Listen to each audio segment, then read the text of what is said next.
Mesdames et messieurs, bonjour. J'aimerais aborder avec vous, sous l'angle, mais vraiment purement intellectuel, une question très intéressante avec la peur que les manipulateurs et agents russes me trouvent dans mes propos des arguments pour renforcer leur narratif simpliste, prétendument panafricaniste, mais en réalité raciste, parfois stupide et truffé de toutes sortes d'inepties et de contre-vérités. Je veux aborder la question de la rétrocession des objets volés à l'Afrique sous la colonisation. On a vu un peu partout en Côte d'Ivoire, au Bénin et dans d'autres pays, au Nigeria et j'en passe, les anciennes puissances coloniales rendre des objets qui ont été volés à l'Afrique pendant la colonisation.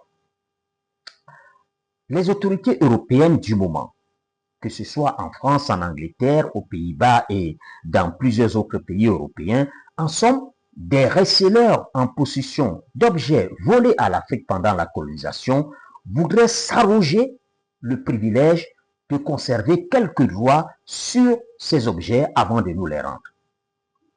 Vous croyez peut-être rêver, tant cela semble gros, mais oui, vous avez bien entendu.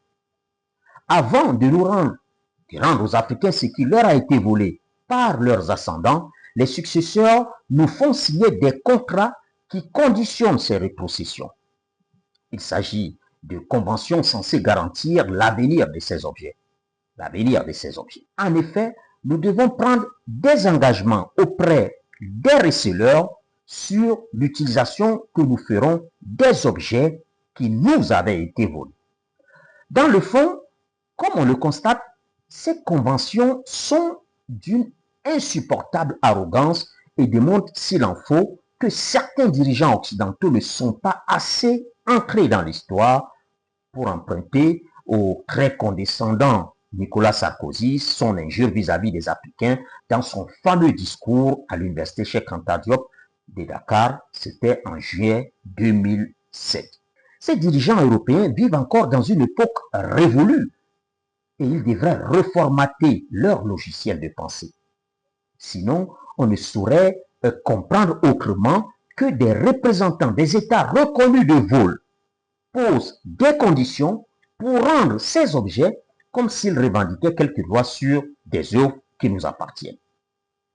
Sur la forme à présent, ces conventions obligent notamment les Africains à s'engager à assurer que ces objets soient conservés dans des conditions dites excellentes de conservation et surtout de permettre qu'ils soient exposés dans des musées.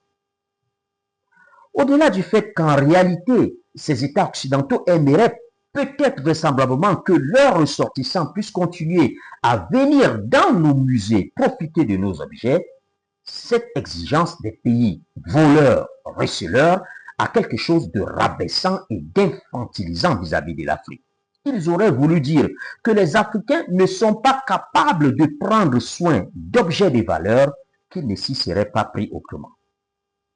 En réalité, ces pays occidentaux n'ont aucun droit sur ce qu'ils nous ont volé pendant la colonisation pour se permettre de nous dire ce que nous devons en faire. Ces objets nous appartiennent et c'est à nous de décider ce que nous voulons en faire et ces États n'ont aucun avis à donner là-dessus. Nos dirigeants devraient simplement leur dire, vous êtes en possession d'objets qui nous ont été volés et étant donné que vous reconnaissez être des receleurs, vous nous les rendez tout de suite sans aucune condition. Mais puisque ces objets ont contribué aux recettes de vos musées et participé, pour certains d'entre eux, à l'embellissement de vos lieux et édifices publics, nous devons immédiatement ouvrir des négociations pour définir le montant de l'indemnisation que vous devriez nous verser. Voilà ce sur quoi devraient porter les pourparlers et non sur ce que nous allons faire ou ne pas faire avec des objets qui nous appartiennent. Nous voulons les exposer dans un musée, alors nous les exposons dans un musée. Nous voulons plutôt qu'ils soient rendus aux communautés où certains servaient d'objets de culte, nous les rendons aux communautés. nous voulons les jeter à l'eau ou même dans un brassier, nous les jetons à l'eau ou nous les livrons aux flammes. Ils nous appartiennent et nous en faisons ce que nous voulons. Et il ne revient surtout pas au receleur de nous dire l'utilisation que nous devons en faire.